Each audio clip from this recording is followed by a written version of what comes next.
Hi guys, I'm Sarah with Vegan Kitchen, and today I just wanted to tell you a little bit about being vegan on a road trip.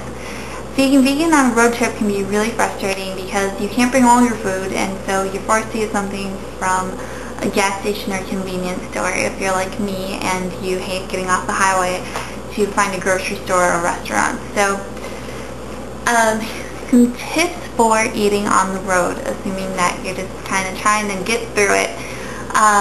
First of all, if you're going into a gas station or a convenience store, most of them have some kind of a little grocery section.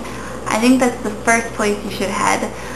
They usually have crackers or sometimes even vegan Pop-Tarts, something along those lines that you can find, and it's a little bit better than just candy or something like that.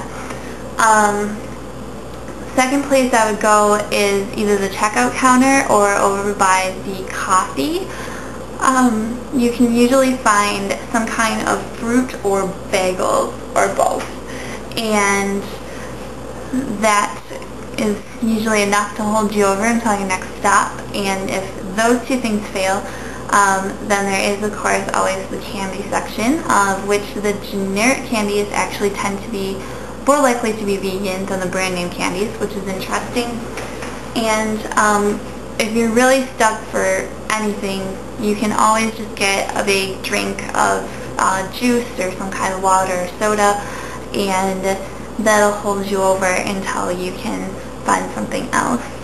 Another thing I do while I'm on the road trip is I have a set of camp silverware in my glove box, and that way if I find something in a deli, or if I end up stopping in a grocery store to get a salad or something like that, I have the silverware in my car, so you don't have to buy a whole box of plastic silverware just to eat in your car.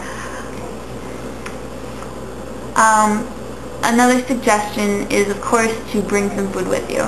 I usually pack a large freezer-sized Ziploc bag with a banana or an apple, a peanut butter sandwich, some cookies, raisins or other dried fruit, some kind of cookies, something like that. So you have a little of the sweet, a little of the salty, and just some things that are filling enough to keep you going while you're on your road trip. One last thing I would suggest is checking out vegguide.com or vegguide.org, or happycow.net. Those are both two websites that feature vegetarian and vegan friendly restaurants, and they have listings for all over the US and even other countries. So if you need to find a restaurant, you can check that out ahead of time, and you'll usually find something in the town that you're visiting. That's all for today. Stay tuned for more episodes coming soon.